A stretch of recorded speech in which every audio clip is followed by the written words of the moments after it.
तो बच्चों हमारा पाठ 6 चल रहा है और पाठ 6 के अंदर हम लोग पढ़ने जा रहे हैं मुहावरे एवं वाक्य प्रयोग। ठीक है, तो पहला अभी मैं आपको एक एक वाक्य बना के बताऊंगा, आप इनसे एक एक वाक्य स्वयं बनाएंगे। ठीक है, पहला है हमारा कंठ का हार होना, बहुत प्रिय होना। ठीक है, बहुत प्रिय होना यानी कि बहुत प्यारा होना, कंठ का हार होना। ऐसा कहा जाता है कि मेरी बहन मेरे लिए कंठ का हार है, मतलब मेरे लिए बहुत प्रिय है, बहुत प्यारी है। ठीक है, दूसरा है ककड़ी खीरा समझना। कोई बोलता है ना तो मुझे ककड़ी खीरा समझ लियो क्या? ककड़ी खीरा समझना का मतलब होता है तुच्छ समझना, बेकार की वस्तु समझना। ठीक है, तो यहाँ पे वाक्य बनाएंगे, तो मुझे ककड़ी खीरा समझने की गलती मत करना। ठीक है, खाई से निकलकर खंदक में कूदना, खाई से निकलकर खंदक में कूदना यानी कि एक मुसीबत से निकल करके दूसरे मुसीबत में फंस जाना। ठीक है, एक मुसीबत से निकलना और दूसरे मुसीबत में फंस जाना। अभी अभी हम लोग सड़क दुर्घटना से बचे ही थे कि जानवरों ने हमें घेर लिया। तो ये तो वही बात हो गई कि खाई से निकले और खंडक में कूदे। इस तरीके से हम लोग वाक्य प्रयोग करते हैं। अगला है गिरगिट की तरह रंग बदलना। गिरगिट की तरह रंग बदलना मतलब होता है बार बार अपने बातों को बदल देना, यानी कि बातें बदलना। बोलते हैं ना तुम तो गजब हो यार, गिरगिट की तरह रंग बदलते रहते हो, कभी कुछ कहते हो कभी कुछ कहते हो। इस तरीके से हम लोग वाक्य प्रयोग करते हैं। अगला है गांठ का पूरा आंख का अंधा, धनिक किंतु मूर्ख व्यक्ति। गांठ का पूरा यानी आंख का अंधा, यानी ऐसे तो वो बहुत समृद्ध व्यक्ति है लेकिन आंख का अंधा है यानी कि वो बहुत गरीब भी है। यानी कि वो धनिक किंतु मूर्ख व्यक्ति, यानी उसके पैसे हैं लेकिन धन बुद्धि नहीं है।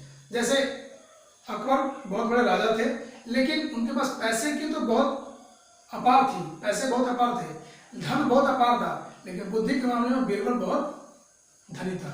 ठीक है, घर का नाम डुबोना, परिवार या कुल को कलंकित करना।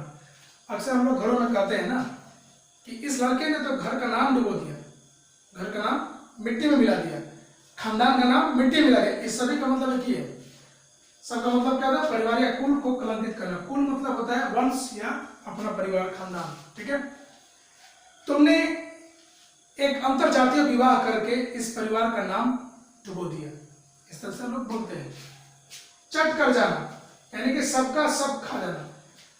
घर में कोई नहीं था, बिल्ली आई और सब दूध सफाई कर दी, यानी कि सब दूध चट कर गई। टे बोलना, मर जाना। जैसे बोलते हैं ना, जैसे ही हम लोग गांव से शहर पहुंचे दादाजी ने टे बोल दिया।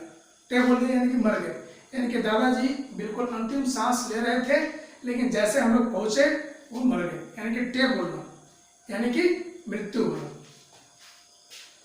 झोली भरना यानी कि भरपूर प्राप्त होना।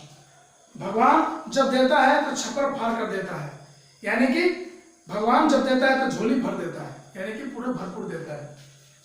टेटे पोपो, व्यर्थ हल्ला करना। बच्चे ना क्या बेकार में टेटे पोपो कर रहे हो, यानी कि व्यर्थ हल्ला क्या कर रहे हो। ठीक है, 2.5 दिन की मस्जिद, सबसे अलग कार्य करना। 2.5 ईंट की मस्जिद, 2.5 ईंट में मतलब 2.5 ईंट का मतलब 2 ईंट और एक आधा ईंट को मिलाकर के मस्जिद कैसे बन सकती है? नहीं बन सकती है। तो उससे क्या करें? सबसे अलग कार्य करना।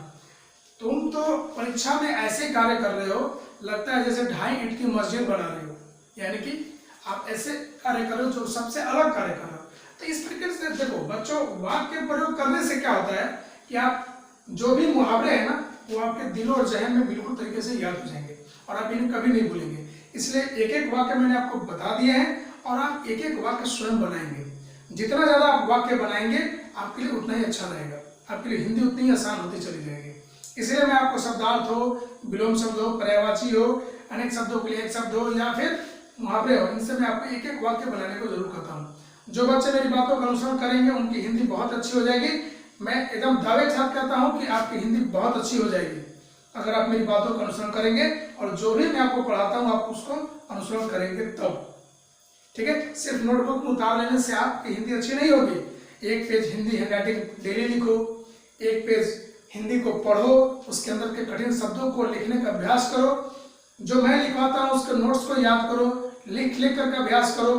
कुछ बच्चे होते हैं बहुत धीमा लिखते हैं, तो कहते हैं, उनके पिताजी कहते हैं, मम्मी कभी कभी मिल जाते हैं रास्ते में, तो बोलते हैं सर हमारा बच्चा बहुत धीमा लिखता है। तो मैं उनको अक्सर ये सलाह देता हूँ कि एक पेज हैंडराइटिंग आप पर डे उनसे लिख पाएं। एक पेज हैंडराइटिंग आप पर डे लिखेंगे तो आपकी हिंदी शुद्धता भी बनेगी और आपके हाथों में स्पीड भी आएगी, गति भी आएगी कि आप हिंदी को तेज लिख पाएंगे।